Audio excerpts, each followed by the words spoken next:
할렐루야. 여러분 추석 긴 연휴 동안에 잘 지내셨습니까?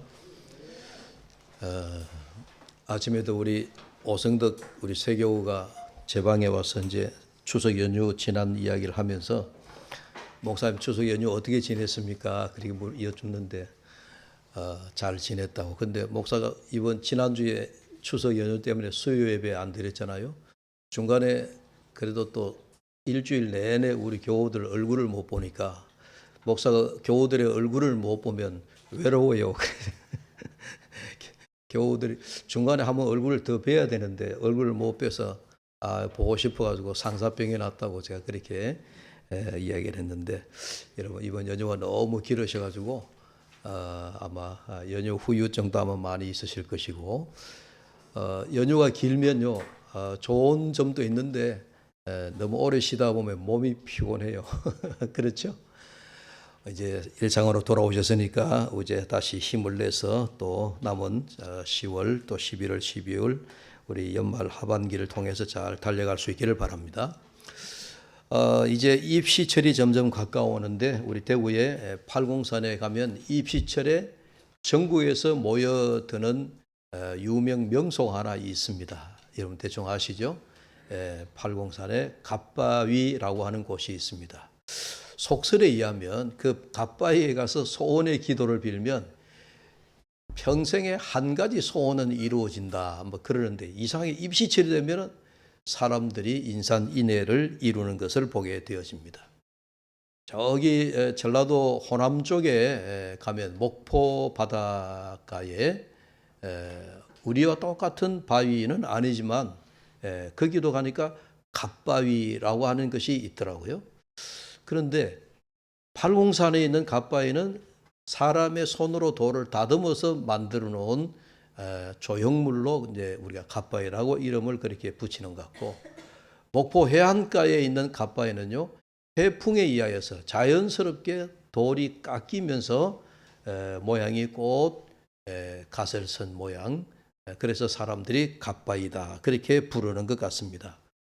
그 갓바위를 문득 생각이 떠오르니까 옛날 우리 선교사들이 우리 조선 땅에 들어와서 우리 조선인들이 머리에 전부 다 이제 모자를 하나씩 쓰고 다녔죠. 그 모자가 우리가 갓이라고 하는 모자입니다. 그래서 선교사가 물었다 그러죠. 조선인들은 머리에 저게 쓴 게 무엇이냐 이런 물으니까 선교사를 수행하던 우리 조선인이, 선교사님 그거는 우리 조선 사람들이 양반들이 머리에 이고 가는 갓입니다. 머리에 쓰는 갓입니다. 그랬다는 거예요. 그래서 선교사가 우리 한국말 잘 모르니까 갓이라 그러니까 와 조선인들이 대단하다. 하나님을 머리에 모시고 사는구나 그랬다 하는 거죠. 우리 이건 참 말의 유희라고도 할 수가 있는데, 여러분 우리가 사용하는 말 가운데 그렇습니다. 옛날 우리 조선 선조들이 우리 신앙의 어떤 그런 이런 말 속에서도 신앙을 섬기고자 하는 하나님을 섬기고자 하는 그런 마음이 우리 조선인들의 밑바탕에 깔려져 있다 하는 그런 이야기입니다. 우리가 그 이스라엘 백성들이 왕이 등장해서 나라를 다스리기 전에 그 시대를 사사시대다 그렇게 얘기를 합니다. 그러니까 왕이 없던 시대, 왕이 등장하기 전에 이스라엘의 역사를 우리가 사사시대에 약 한 300년 남짓 되는 그런 그 기간이 있었는데, 그러다가 이제 왕이 등극을 했죠. 왕이 사울, 최초의 사울 왕이 들어와서 이스라엘의 왕정 시대가 이제 열리게 되어졌는데, 그런데 그 왕정 시대가 열리기 전에 이스라엘은 블레셋이라고 하는 그 당시로 보면 아주 이스라엘 민족은 이제 여러 가지 어려움이 많았고 주변에 강대국, 열국들이 많았는데 그 가운데 블레셋이라고 하는 민족이 가장 강성한 민족, 힘 있는 민족. 그래서 이 블레셋 민족에 의해 가지고 이스라엘 백성들이 침략을 당하기도 하고 전쟁의 공포 속에 늘 살아가고 있었습니다. 그러다가 심지어 이스라엘 백성들이 가장 소중하고 간직하고 있던 광야에서부터 그들이 하나님이 주신 법궤, 그 법궤를 빼앗긴 적도 있었습니다. 그러니까 이 민족에게 하나님의 법궤를 빼앗겼다라고 하는 것은 이건 엄청난 순환인 거죠. 그래서 우여곡절 끝에 다시 이 하나님의 법궤를 빼앗겼던 법궤를 되찾아오긴 했지만은 이스라엘 민족이 참 이 법궤를 빼앗기고 또 법궤를 찾아오는 그런 과정 속에서 많은 이제 생각을 하게 되었다 하는 이야기입니다. 근데 사무엘 선지자가 아주 사사와 이스라엘의 그 왕이 등장하기 전에 뭐라 중간 시대라 할까요? 그때 다스리던 선지자가 사무엘 선지자인데 하나님의 법궤를 빼앗겼다가 되찾아오고 난 이후에 이 백성들을 한 자리에 모았습니다. 그 모은 광장 이름이 오늘 본문에 나오는 미스바 광장이다. 미스바 광장이다 하는 곳입니다. 그 미스바 광장에 모아놓고 사무엘 선지자가 자, 이스라엘 백성들의 역사도 얘기하고 광야에서부터 출애굽 이후에 광야를 지나왔던 이스라엘 백성들, 그리고 가나안에 들어가서 이 백성들이 어떻게 하나님을 잃어버렸는가, 신앙을 잃어버렸는가 하는 이야기도 들려주고 역사 이야기를 쭉 이제 하나님의 말씀에 관한 그런 이야기도 들려줬겠죠. 그런데 여러 가지 많은 신앙, 요즘 말하면 신앙 부흥회, 사경회 같은 집회가 열렸는데 그 집회가 열렸던 미스바라고 하는 광장, 그 광장에 모인 이스라엘 백성들은요, 너나 할 것 없이 다 한 자리에 모여온 거예요. 요즘 말하면 뭐랄까요?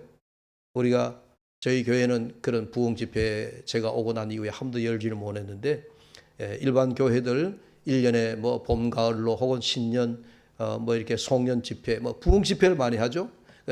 이런 집회가 열리게 되어진 거예요. 집회가 열렸는데 그 집회가 열린 성격이 다분히 회개 운동과 같은 그런 집회 성격을 가졌어요. 그러니까 사무엘 선지자가 이스라엘 백성을 우리가 법궤를 왜 빼앗겼느냐. 블레셋 민족이 외형적으로 보면 블레셋 민족이 강성하고 힘이 있는 민족이다 보니까 그들이 침략, 전쟁을 걸어와서 힘없는 이스라엘 백성들이 하나님의 법궤를 빼앗겼다 이렇게 생각할 수도 있지만 그러나 역사를 주관하시는 하나님께서 어찌 그것만 이유가 되겠느냐. 우리가 가나안에 들어와서 지금까지 하나님만 섬기지 못하고 이방신을 섬기고 우상을 섬기고 그리고 주변 강대국을 의지하려고 하는 하나님 대신에 외부에 힘 있는 자들을 바라보려고 하는 그런 불신앙적인 요소 등등 그런 것으로 인하여 하나님이 우리에게 일종의 벌을 주신 것이다. 그러니 우리의 불신앙적인 면을 회개하자 하는 그런 이제 관점에서 사무엘 선지자가 백성들을 모아놓고 미스바 광장에서 회개 운동, 회개 집회를 열었다. 그렇게 이해하시면 됩니다. 우리나라 한국 초대교회 역사 가운데 그러니까 지금으로부터 우리가 2025년도니까 1907년 같으면 우리 한국 기독교가 우리 조선 땅에 들어와서 얼마 되지 않았을 때죠. 1907년이라 그러면 우리나라가 일제 압제 아래 민족의 미래는 예측할 수 없는 그런 아주 어려운 그런 민족적 어려움에 처하여 있던 해였죠. 그때 평양에서 평양 대부흥 운동이라 우리 한국 초기 기독교 역사에 1907년은 이건 아주 중요한 연도의 기점입니다. 1907년에 평양에서 지금은 이제 북한이 다 복음의 문이 닫혔지만은 그때는 평양을 가리켜서 우리가 동방의 예루살렘이라고 그랬습니다. 동방의 예루살렘. 우리 남한에는 대구를 가리켜서 대구가 우리가 복음의 예루살렘이라 그렇게 불렀던 적도 있습니다. 그만큼 대구가 신앙적으로 뜨거웠던 적도 있었어요. 아무튼 1907년에 평양에서 선교사들 중심으로 목사님들 중심으로 모두가 이 평양에 다 모여든 거예요. 조선 팔도 땅에 흩어져 있던 모든 그리스도인들이 평양에서 집회를 연다. 그러니까 모두 다 몰려들었죠. 그래서 이 평양 대부흥 운동은 역사적으로 굉장히 아주 큰 운동이었습니다. 근데 평양에서 심령 대부흥회 열릴 때 여러분 그 내용은 지금 우리 다 알 수 없지만 우리 초기 한국 기독교회사를 읽어보면 제일 중요한 키워드가 한 가지였어요. 이 민족을 하나님 앞에 위기 가운데 놓였는데 이 민족을 구해달라고 하는 그런 기도도 있었지만 거기에 앞서서 하나님 우리의 이 민족을 불쌍히 여기사 우리를 구원하여 주시되 우리의 잘못을 용서해 주십시오. 회개 집회였습니다. 회개 운동이었습니다. 평양에서 성령 대부흥 집회를 열리는데 모든 그리스도인들이 모여가지고 가슴을 치면서 하나님 우리의 잘못입니다. 우리의 잘못입니다. 그러면서 회개 운동이 일어났다는 거죠. 예. 목사님으로부터 시작해서 교회 안에 모든 평신도에 이르기까지 평양에서 그렇게 회개 운동이 일어난 것을 우리가 알 수가 있습니다. 지금 이스라엘 민족 미스바 광장에서 사무엘 선지자를 중심으로 해서 이 모여있는 집회 성격이 마치 하나님 앞에 이스라엘 이 민족이 잘못한 것 맞습니다. 우리가 하나님을 버리고 우리가 신앙을 저버리고 우상을 섬기고 하나님을 버리고 다른 이방신을 따라갔던 우리의 잘못입니다 라고 하는 일종의 회개를 촉구하는 그런 운동이 일어난 거예요. 그래서 여러분 우리 신앙생활함에 있어서 우리가 이 회개 운동이 굉장히 참 중요하다. 신앙의 어떤 우리가 역사 가운데 보면 회개 운동이 일어난 곳에는 하나님의 놀라운 부흥의 역사도 일어나고 하나님의 놀라운 기적도 일어나고 회개하는 가운데에서 하나님이 역사하시더라 하는 것을 우리가 이건 역사가 증명해 주고 있는 거예요. 평양 대부흥 운동이 그랬고 오늘 우리가 성경에 기록되어져 있는 미스바 광장에서 사무엘 선지자가 인도하고 있는 이 성령 집회도 그런 회개의 운동의 시작이었다. 그렇게 볼 수가 있습니다. 그래서 회개는 하나님의 도우심을 부르는 시작이다 라고 그렇게 제가 말씀을 정의하고 싶습니다. 사무엘 선지자가 법궤를 빼앗기고 블레셋에 의하여서 침략과 전쟁으로 이 백성들의 삶이 피폐해지자 외친 하나님의 말씀이 우리가 회개하고 여호와께로 돌아가자. 이제 그거였습니다. 요즘 우리가 좀 이 말을 좀 고상한 말로 표현하자면 영적 각성 운동이다. 영적 회개 운동이다. 그렇게 보시면 되는 겁니다.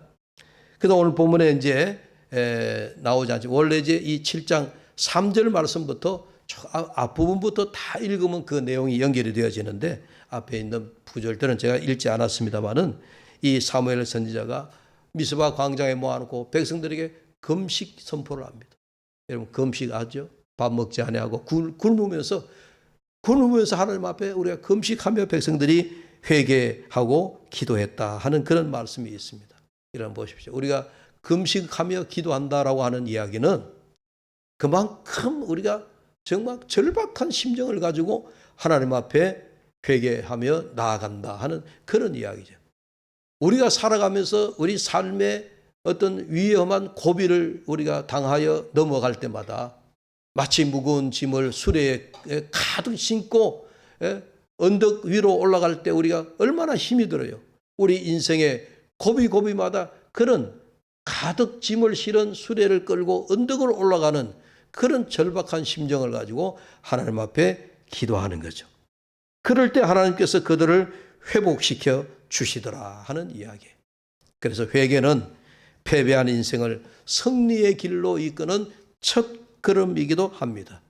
하나님은 회개하는 백성들을 결코 외면하지 않으실 줄로 믿습니다.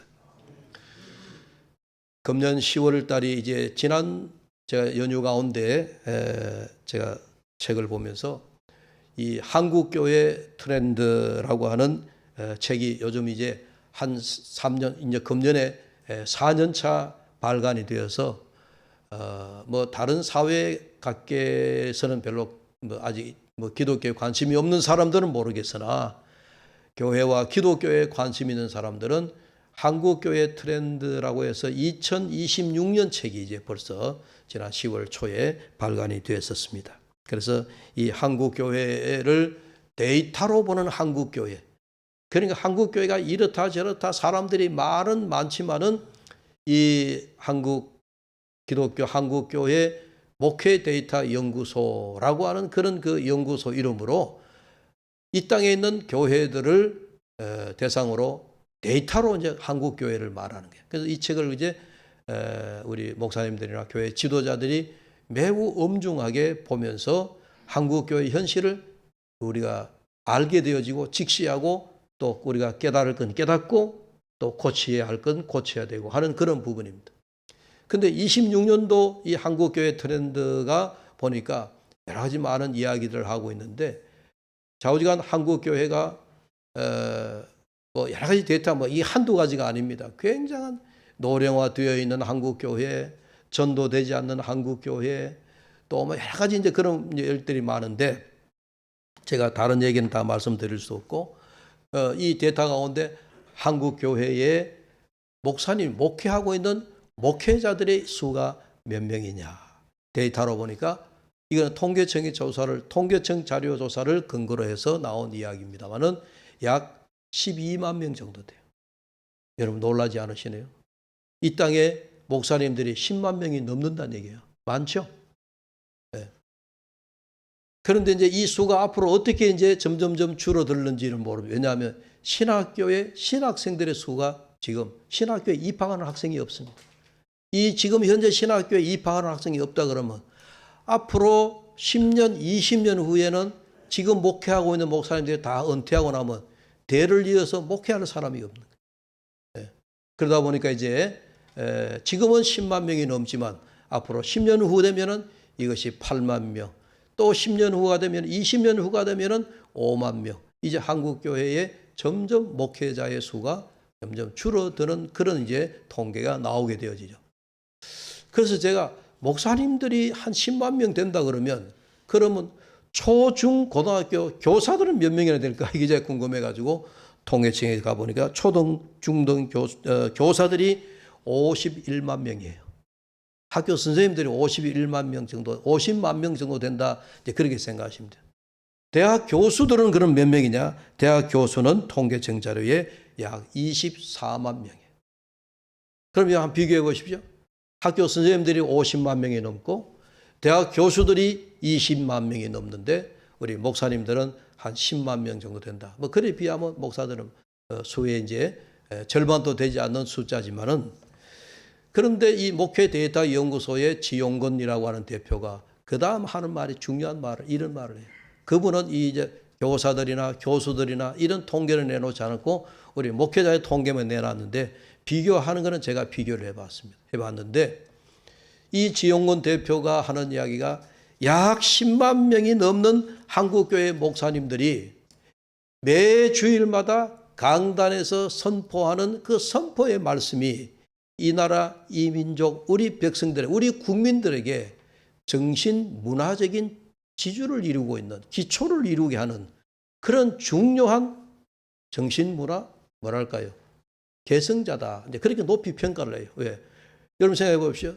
연령을 초등학교, 중학교, 고등학교 선생님들은 자라나는 청소년들에게 지식도 가르치고 요즘 지식만 가르치는 선생님들의 역할이 있잖아요. 어쨌든 아이들에게 좋은 인성을 가르쳐주고 또 대학교 교수들은 그 대학에 들어온 학생들에게 뭔가 지식만 넓혀주는 것이 아니라 인성과 지성을 겸비하여 장차 그렇게 보면은 가르치는 선생님들의 위치가 여러분 이 나라에 뭐가 됩니까?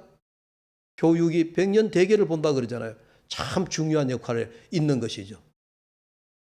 목사님들은 연령을 초월하고 세대를 초월하고 그리고 모든 각계각층을 다 초월해서 매주일 그것도 일주일에 한 번씩 강단에서 선포하는 그 말씀에 따라서 예수 안 믿는 사람들이야 교회에 나오지 않으니까 교회의 말씀을 듣지 않지만은 그래도 우리가 신구교를 앞에서 1,000,000명이 넘는 우리나라의 믿는 사람들의 분포를 생각하면 목사님들이 강단에서 외치는 이 말씀이 얼마나 중요하냐 하는 이제 그 이야기를 하더라고요. 여러분 공감되는 얘기잖아요, 그죠?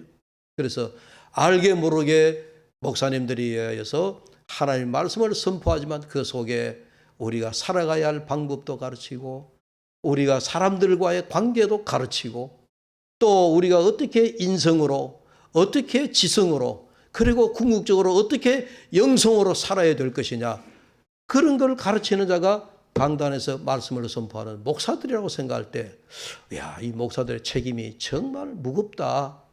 예, 그 내용을 보면서 제가 야, 목사들의 어깨에 두 어깨에 짊어진 이 나라의 장래를 봐서 그렇고 이 나라의 어떤 그 모든 사람 국민들에게 우리가 끼치는 영향이 보통이 아니다 하는 그런 책임감을 느끼게 되어졌습니다. 아무튼 사무엘이 오늘 그 시대의 이스라엘의 최고의 영적 지도자가 되어서 지금 미스바 광장에서 모여있는 이 백성들에게 하나님의 말씀을 읽게 하고 선포하게 하고 그리고 백성들로 하여금 우리의 잘못을 먼저 하나님 앞에 나와 회개하자. 그리고 우리가 다시 하나님의 신앙으로 돌아가자. 여호와를 섬기는 그런 믿음으로 돌아가자. 그게 이제 오늘 미스바 광장에서 선지자가 지금 말씀을 외치는 그게 키포인트라고 볼 수가 있습니다. 그런데요, 미스바 광장에 모였을 때 놀라운 일이 있습니다. 그 중간에 오늘 말씀의 배경에 한 가지 빠져 있는 게 뭐냐면은 이 광장에 모여있는 이스라엘 백성들은 하나님만 바라보고 기도하기만 위하여서 그 미스바 광장에 모였는데요. 그 정보가 블레셋 군사들에게 들어간 거예요. 야, 지금 이스라엘 민족이 흩어져 있던 민족이 한 자리에 모여 있다. 그들은 무기도 가지고 있지 않다. 바로 이 순간에 우리가 군사를 데리고 이 광장으로 공격하면 우리가 힘들지 않게 이스라엘 백성들을 멸할 수 있겠다. 여러분 그게 참 이론적으로 맞죠? 세상적인 이론적으로 맞잖아요. 무기도 없는 백성들, 힘도 없는 백성들 한 자리에 모여있는 이들을 무기를 가지고 있고 그리고 힘 있는 군사들이 공격하여 그들을 침략하면 한 자리에 그들을 멸망시킬 수 있다 하는 예. 그래서 블레셋 군사들이 이 백성들을 공격하여 오는데요. 그런데 기도하고 회개운동하는 이스라엘 백성들에게 하나님이 우리가 세상적인 논리나 세상적인 이론이나 세상적인 방법으로 생각하면 이스라엘 백성들이 블레셋 군사들에 의해서 망해야 마땅해요. 그런데 여러분 전쟁은 누구에게 속한 거예요? 따라합시다. 전쟁은 여호와께 속한 것이니라. 여러분 무기도 없고 아무런 무장하지 않은 이스라엘 백성인데요. 하나님께서 공격하여 오는 블레셋 군사들을 여러분 눈을 다 멀게 하고 그들을 혼란 속에 빠뜨리게 해가지고요. 이스라엘 백성들을 그 미스바 광장에 모여 기도하는 이 민족을요.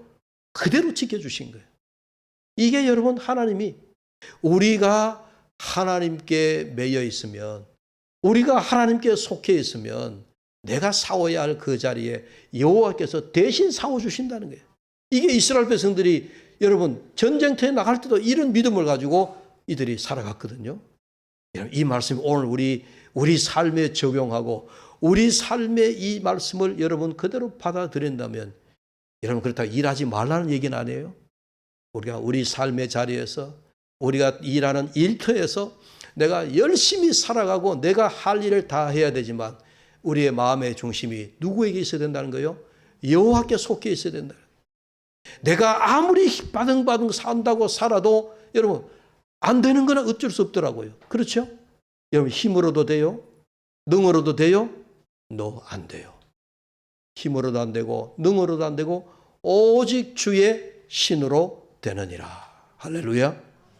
그래서 이스라엘 백성들이 미스바 광장에 나와서 여호와만 바라보고 여호와께만 매달렸더니 여러분 전쟁은 하나님이 다 하시고 블레셋 군사를 하나님이 탁 물리쳐 주셨더라 하는 그런 말씀입니다. 그래서 12절의 말씀을 우리가 한번 보십시다.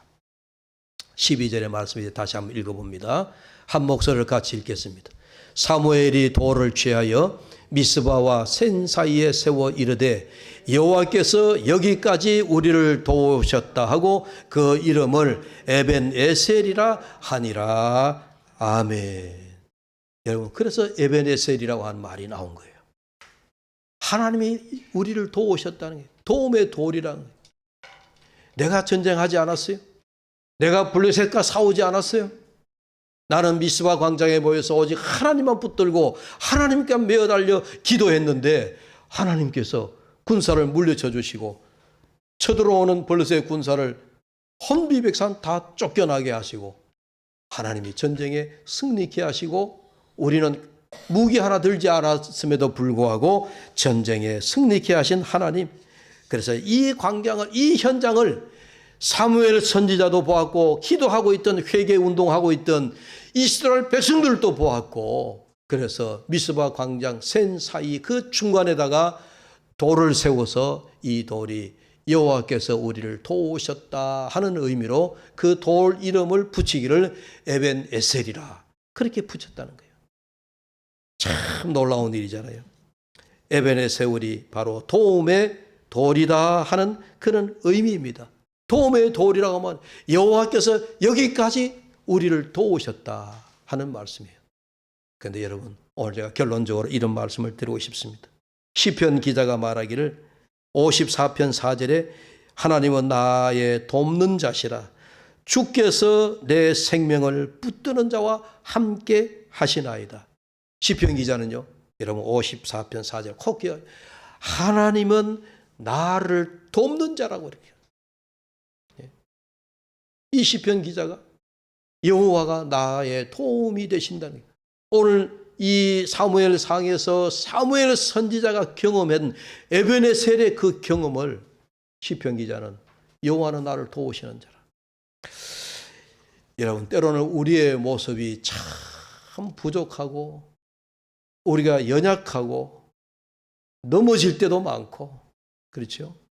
피곤하여 우리가 삶에 허덕일 때도 많이 있습니다. 그런 우리의 연약한 우리의 모습을 보면 정말 나는 뭐지? 나는 뭐지?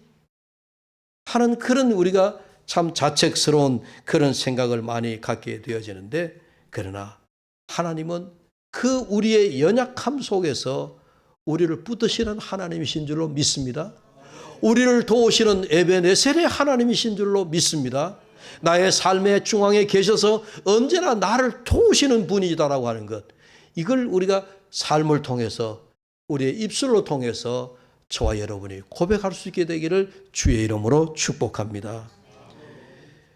비록 우리가 우리의 고난의 현장에서 하나님이 어디 계시느냐, 우리의 힘든 인생의 길에서 하나님이 어디 계십니까 하는 그런 하나님을 향한 원망 섞인 소리가 나올 수도 있습니다. 그러나 여러분, 그 하나님은 숨어 계시는 하나님도 아닙니다. 침묵하시는 하나님도 아니에요. 오늘 그 하나님은 나도 모르는 사이에 하나님이 우리에게 에벤에셀이 되셔서 여기까지 하나님이 우리의 손을 잡고 이끌어 오신 분입니다. 그 하나님이 여러분, 오늘 저와 여러분을 여기까지만이 아니라 우리가 이 땅에 생을 다 하고 생을 마치는 그날, 그리고 하나님 나라에 우리가 입성하는 그날까지 이 땅에 우리가 생존하는 그날 영원까지 우리의 모든 것을 도우시는 하나님이 되실 줄로 믿습니다. 여러분의 삶이 고단하십니까? 여러분의 삶이 힘이 드십니까? 여러분의 삶이 지금 정말 어려운 그런 고난 속에 계십니까? 여러분, 시편의 말씀을 한 번 더 보시죠. 오늘 밤은 울음이 기숙할지라도 아침이면 웃게 되리라. 시편의 기자가 한 말씀입니다. 에벤에셀의 하나님을 고백한다면 지금 비록 울 수밖에 없는 그런 상황에 놓여 있다 할지라도 우리는 결코 그 자리에 주저앉아 있을 수가 없어요. 하나님의 약속이니까. 지금은 우리가 울음이 기속할지라도 아침이라고 하는 말은 내일은 아침 해가 떠오르면 우리의 인생이 바뀌어져서 나의 과거와 나의 어제와 나의 지난 밤에는 고난과 고통 가운데 우리가 울음, 정말 슬픔 가운데 있다 할지라도 날이 밝으면 내일이 되면은 하나님 우리에게 기쁨을 주신다고 그러지 않습니까? 여러분이요, 하나님이 우리를 도우시고 계시는데 오늘 에베네셀에 되시는 하나님을 여러분이 두 손 잡아 꼭 잡으셔서 하나님, 내 인생에 여기까지 도우셨던 하나님, 내일도 또 그 다음 날도 언제나 하나님이 우리와 함께 하심을 믿고 그 도우시는 하나님의 손을 꼭 잡고 갈 수 있는 저와 여러분 되실 수 있기를 간절히 축원합니다. 기도합시다. 하나님, 어제도 오늘도 내일도 여전히 도우시는 하나님이심을 믿습니다. 에베네셀의 하나님 되심을 믿습니다. 여호와께서 여기까지 나를 도우심을 내 입술로 고백합니다. 그리고 앞으로도 하나님은 나를 도우실 것을 믿습니다. 오늘 명절을 끝내고 다시 모여 예배하는 우리 모든 교우들, 일상의 삶으로 다시 돌아온 우리 성도들이 에베네셀의 신앙을 가지고 고개를 들어 나를 여기까지 도우신 여호와를 바라보면서 내일 또한 기쁨을 선물을 주실 여호와를 바라보며 에베네셀의 신앙을 가지고 나를 도우시는 그 여호와, 나를 이끄시는 여호와를 두 손 잡고 함께 이 땅을 걸어가는 사랑하는 모든 주의 백성들 되게 하여 주시옵소서. 예수 그리스도의 이름으로 기도하옵나이다. 아멘.